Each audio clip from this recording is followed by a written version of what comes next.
So currently during the months of monsoon, there are various types of viral infections which are very common around us, ranging from chikungunya, dengue, Zika on one side to various viral infections like H1N1, COVID or other types of throat infections. So how do we know which is dengue and which is not? So hello friends, I am Dr. Piyush Chaudhari bringing to you the next video on the YouTube channel of Fever Care Center for Infectious Disease.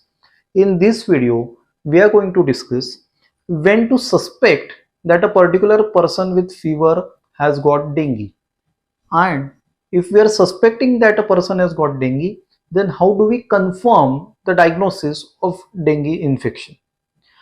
And this will also help many people wherein dengue is falsely labeled as a possibility based on certain tests which may not be reliable during the acute phases of this infection for confirmation of diagnosis. All these details we are going to discuss during this video. So first we should know what are the common symptoms that occur in dengue infection, because most of the patients who get infected actually do remain asymptomatic. When they do develop symptoms, the common symptoms in addition to a high grade fever, many times with chills, are one, headache. Now what is important to note here, that unlike most other viral infections which may also have accompanying headache, the headache in dengue fever is typically retro or periorbital pain. So headache is more in the front and there is severe pain behind or around the eyes. So this is one subtle but a very definitive clue that a person with fever, chills and headache could be actually having dengue. What are the other features? There is severe myalgia, arthralgia. Now between these two, again, myalgia, that is the muscle pain. So pain in their arms, thighs, lower back, calves is far more severe compared to the pain in the joints, which is more predominant feature of chikungunya rather than dengue. Then next comes the complications in the critical phase of dengue related to bleeding manifestations. So bleeding from nose, gums, bleeding in urine or stools. So basically any mucosal bleedings, that could be one of the important features. Next is drop in platelet or white blood cell count. And last but not the least are the warning signs and symptoms that can occur in dengue infection, which can point towards possibility of more critical complications and adverse outcomes. So in short, if a person who has high grade fever ranging from 2 to 7 days duration and two or more of these other features from headache, periorbital, retroorbital pain, myalgia, arthralgia, bleeding manifestations, then drop in platelets and WBC and warning signs symptoms of severe dengue. If two or more of these 7 is present along with fever, then such a person should be suspected to be having dengue infection. Now, how do we diagnose this? So, like we have seen in many other infections like chikungunya, Zika, etc., there are various types of tests which can help in diagnosis of dengue. Now, most important out of this is NS1 antigen test. Now, this antigen is very specific for the diagnosis of dengue virus because it is part of the structure of that virus. So if this antigen test is detected positive by ELISA method, then it is confirmatory of dengue infection, because this antigen is not present in other viruses from the similar flavivirus family or other arboviral infections like chikungunya, Zika, etc. That is one. Second, IgM antibodies. So again, as we saw in chikungunya and Zika, the IgM antibodies typically develop in our body by our immune system against the dengue viral infection, and they therefore typically develop somewhere between day 5 to day 7 onwards. Rarely some patients may develop these antibodies earlier, or some may develop it as late as day 10, day 12 or later.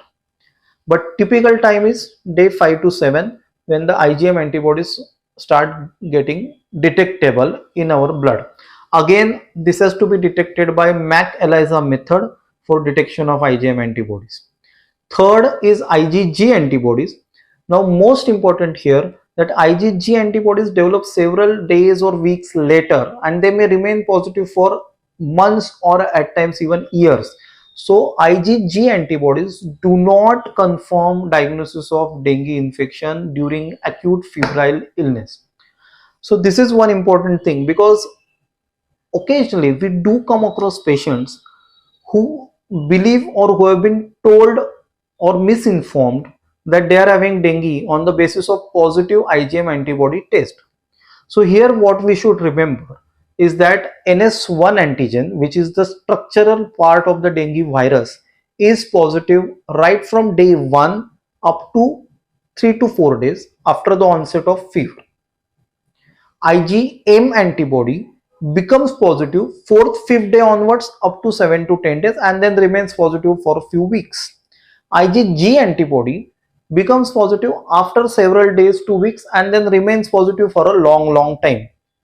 So in acute febrile illness, within first 4 days NS1 has to be done, 5 to 7 10 days IgM has to be done. IgG should not be used. Similarly, PCR, the test we use for detection of many other viruses also. So the PCR specific for dengue virus detection can also be used in first 5 to 7 days of this infection. So NS1 could have become negative by day 3-4. IgM is yet to rise because it happens after 5-6 days. So in between this period, thus day 3 to day 5-6, still PCR may detect dengue virus. So it is very important from that respect, because this is the period where most of the complications related to dengue are going to develop, and this is the period when most of the dengue patients get hospitalized because of those complications. Now all these things of course we are going to discuss in detail in further videos. What is important to note in addition to not using IgG for diagnosis is that any of the rapid diagnostic tests which actually practically give results within few minutes related to either NS1 or IgM or IgG are not yet fully validated as to in terms of their sensitivity and specificity. So anyone who has typical symptoms and only a rapid diagnostic test showing one of these diagnostic methods as positive, like NS1 or IgM as positive, is only a probable case and it's not yet confirmed case. So it is always important that we do ELISA test for detection of these antigen and antibodies related to dengue. Only then we would be able to diagnose dengue in time and prevent the patient from going towards complication by timely management. Now what are these complications? How to recognize them fast?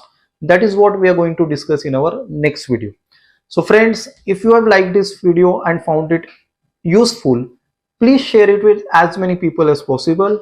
Do not forget to like, share and subscribe the YouTube channel of Fever Care Center for Infectious Diseases, because always remember, stay informed to stay healthy.